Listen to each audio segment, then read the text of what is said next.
people are talking at the minute about a vibe change in culture around religion and around Christianity, where it was once perceived as a negative thing that we've moved past, but now people are embracing it and are certainly much more open to it. And this has been my experience. I'm a full-time youth worker. I've been doing that since 2018, and I've noticed a massive shift, particularly in the younger generation, around their openness towards religion. So let's see what some people are saying about that, and let's talk about it. So here is Gavin Ortland in this video. Vibe shift about spirituality. Vibe shift, he uses the phrase vibe, and I'm kind of using it in the sense of not a political or a sociological thing, more of like a general cultural mood. So where previously the general cultural mood was very much against Christianity, people like Richard Dawkins and Christopher Hitchens were like the men of the moment, and everybody was hanging on to every word they said, and their theology, I guess, lack of a God theology, their philosophies and worldview were really dominant in the UK and probably America, but like having been around in that time in the UK, it was very dominant. Now we're seeing the coin flip, and let's listen to what Gavin Ortland says here. This is really good. The transition from the influence of Richard Dawkins to an honest and sincere consideration of, could the Bible be a kind of compass or guide? And the question that I've been thinking about recently is, to what extent is that general change, people are talking about a vibe shift right now, is that indicative of the times in which we live? And I know this language of a vibe shift can mean a lot of different things. When I use that phrase and when I hear that, I'm not mainly going to politics or culture wars, though it affects those realms.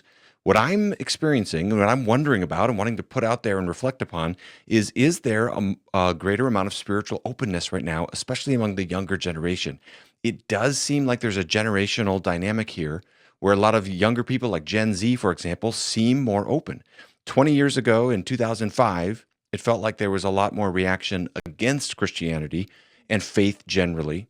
Whereas today in 2025, it feels like there's just less to react against. A lot of young people have grown up without religion, and I think they're feeling its absence. And I think a lot of people are genuinely searching, and I think there's a lot more openness right now, which is tremendously exciting.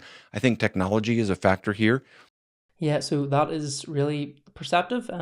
Thinking about going back 20 years into 2005, I was 8 in 2005, so that was kind of, or you could say maybe the start of the like dominance of new atheism, where it wasn't just enough to be an atheist and be like, yeah, I don't believe in God, but suddenly it became really cool and really popular to be like a militant atheist, where you would not just sort of live and let live, but you would actively really try and go after people's religious belief. It seemed like, I live in Northern Ireland, which is, people say that the UK, mainland UK, is maybe like 5 to 10 years culturally behind America and where they're at. Northern Ireland is another 5 to 10 years behind where the rest of the mainland UK is. There are a lot of different reasons for that, I'm sure. It's just some examples of that are that same-sex marriage and abortion didn't get brought in here until really recently. They've been in America for a long time. They've been in Ireland and the UK, but didn't come to Northern Ireland for a long time. So Northern Ireland's a funny place. So as I was entering my teenage years and really sort of engaging with my faith and questions around that, the big names at the time were Dawkins and Hitchens, these people who came out really strongly against God. And it felt like, in like my context and culture, you sort of started off with it maybe like a default automatic assumption that, yeah, there is a God and you have a sort of cultural Christianity. You were probably baptized as a child if your parents come from that tradition, though they themselves might not have gone to church, they probably baptized you as a child. Whereas then slowly that started to shift. People would start off believing in God and then would mature into atheism. Whereas now it seems like those people have maybe all grown up. Those people who are 10, 15, maybe 20 years older than me who have teenage kids, they've grown up not culturally Christian, they've grown up atheist, they have children, and as Gavin Ortland has said here, their kids are noticing the noticing the lack, the absence of religion, noticing the absence of faith and the impact it has on them. And there are a lot of positive signs around their changing attitudes towards faith, spirituality. Not all positive. If you go into any Waterstones, which if you're not in the UK, it's like a really popular bookstore. If you go to Waterstones or TK Maxx, which is like a sort of everything store, really, like clothes and homeware, bargain stuff. If you go into those sorts of stores, Urban Outfitters, it's not going to be hard to find like a palm reading book or a tarot deck or some sort of like pagan spirituality, witchcraft, astrology. All that is in, but with it also comes an openness again to Christianity. And let me show you two really encouraging things, and then I'll share a little bit about my perspective on this as a youth worker, because I've seen this in dozens of teenagers. This was a headline from Premier Christian News, the YouVersion Bible app, the one that, you can't really see it, but it looks like this. It's probably the one you have on your phone. On the 5th of January, they had a record-breaking number of 798,000 installations. So that is 798,000 people installing the Bible app on their phone. Perhaps that is people like New Year's resolution people who are like, oh, I'm going to read the Bible this year, that sort of thing. But really encouraging to see that there's been such a huge uptake in the Bible, such huge interest in it. Interesting that has seen its strongest growth. Not necessarily the highest numbers, but strongest growth in Africa, Asia, and the Middle East. Wow, that's really cool. People often say that Christianity is a white man's religion, but very much like numerically speaking, the tide is heading towards Africa. That's going to be, it maybe already is where there are the most Christians. Anyway, I digress. Record-breaking day for YouVersion, and a shift in what was the most popular Bible verse of the year. So the verse that users engaged with the most this year through, I guess, sharing it, making the wee wallpapers about it, highlighting it, that sort of thing, was Philippians 4:6. Do not be anxious about anything, but in every situation, by prayer and petition with thanksgiving, present your requests to God. This is a really key verse for teenagers. We'll have another we'll see what else it says here. Some talk about anxiety here. App reported a 46% increase in engagement with its prayer feature, with prayer and peace ranking among search terms. They had prayer requests in 20 languages. Common themes included healing, finances, family, and anxiety. So on that anxiety thing, the younger generation, I work with 11 to 18-year-olds. That's sort of like Gen Z blending into Gen Alpha-esque, has been described as the anxious generation. There's a book, actually, it's one of these like pop science books called The Anxious Generation, and it's about this generation, why they're so anxious. I guess they've grown up in a world where they have access to the internet and they can see all of the various awful things that go on in the world. There's so many, everything is a crisis at the minute. You hear about a housing crisis and this war crisis in here and a war crisis here and a humanitarian aid crisis and a financial crisis and an environment crisis, and just everything's a crisis at the minute. You've got all of that, a cultural narrative which has for the last wee while been shaped by the idea that there is no God, but therefore there's no ultimate meaning and purpose and value in life. The disparity between rich and poor is growing and growing and growing.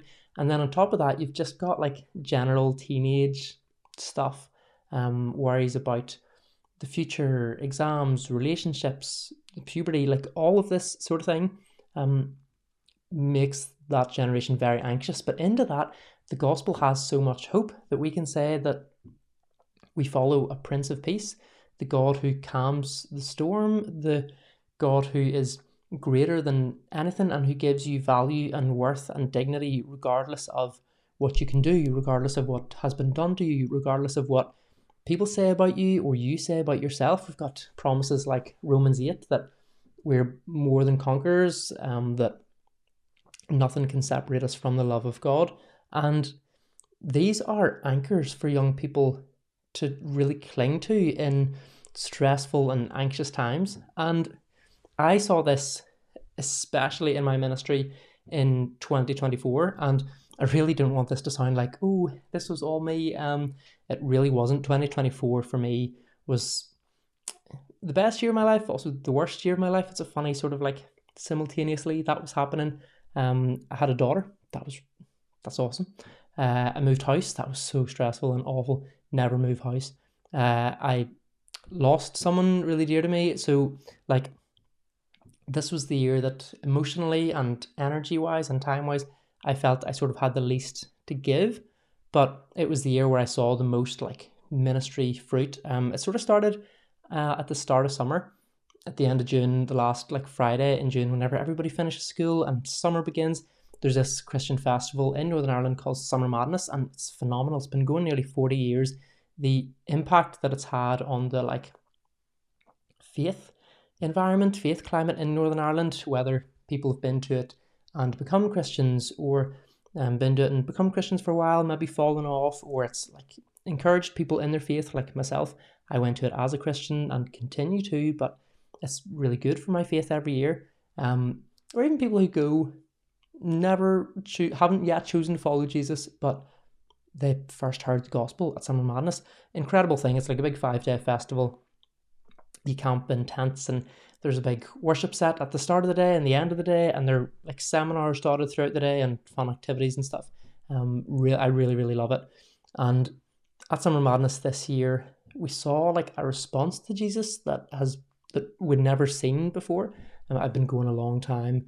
People who've been going much longer than me said the same sort of thing. On the Saturday night, so like the second night, the guy who was doing the talk, it wasn't, do you know these like altar calls that are all hype and someone's like doing the guitar in the background and there's a smoke machine and the person at the front is like, five more people, we just need 5 more and you're like, come on, my guy.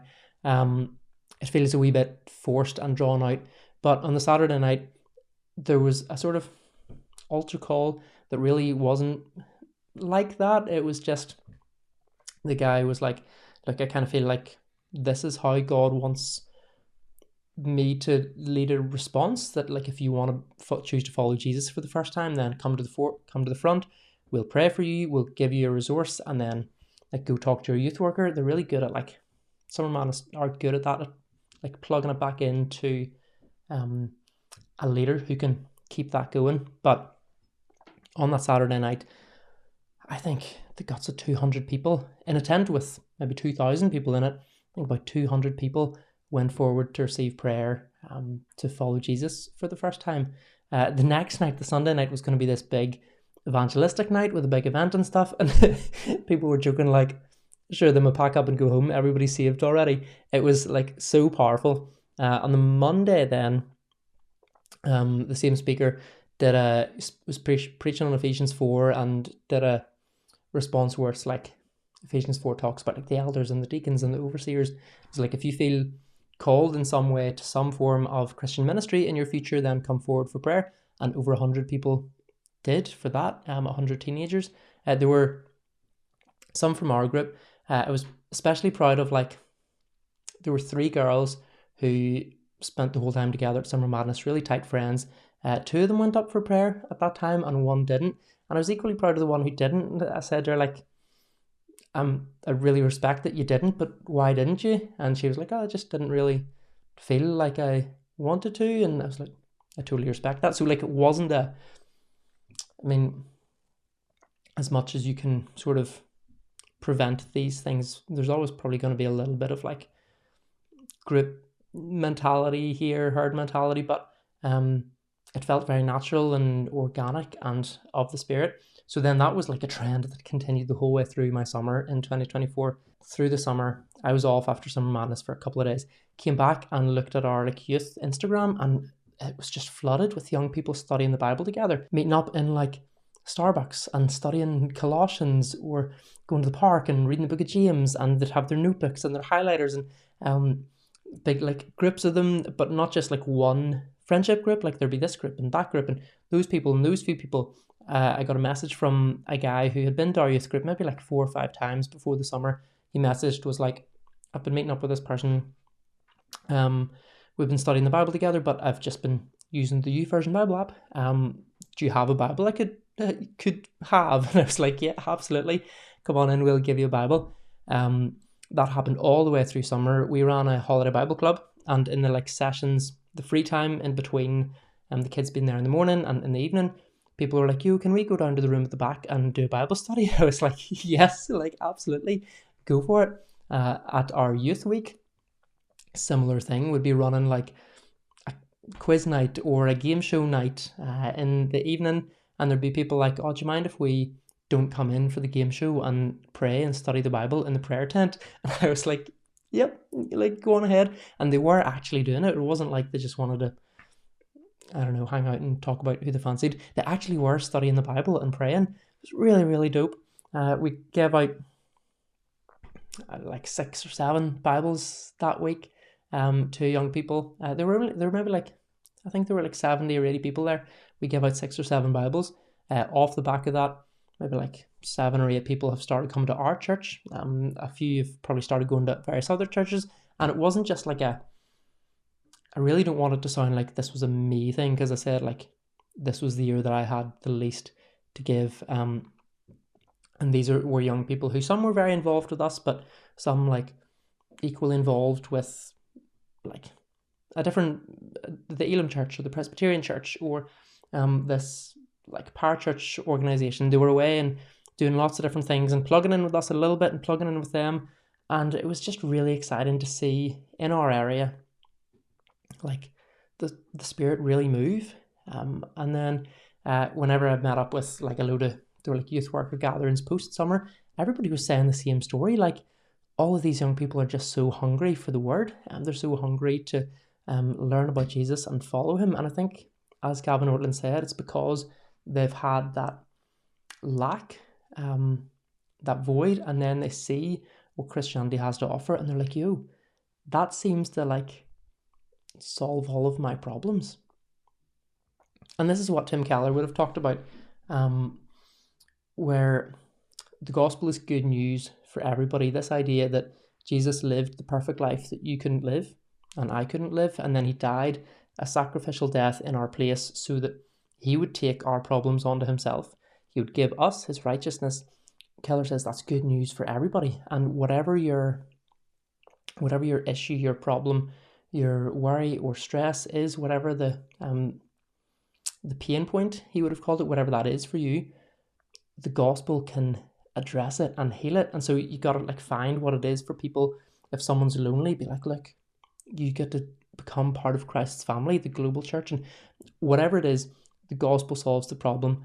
And I think there's been a lot of really great youth ministry, a lot of really great ministry in general, where people have seen this generation is anxious.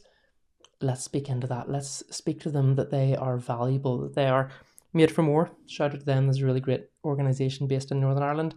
Their thing is Ephesians 2:10, we're God's masterpiece, created in Christ Jesus to do good works, which he prepared in advance for us to do. They go into like every school in the country and just share that message with teenagers. Such an amazing thing.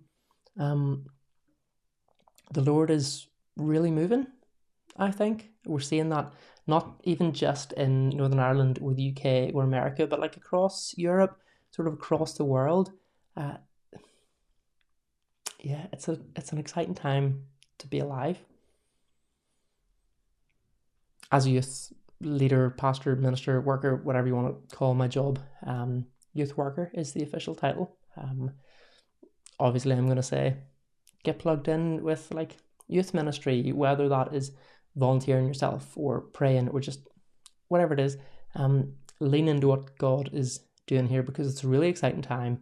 And as Jesus says, the harvest is plentiful, but the workers are few. So pray to the Lord of the harvest that he would send out workers in his harvest field.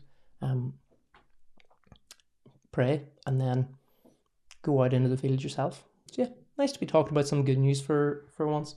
I hope you found this encouraging. If you did, let me know. I don't know.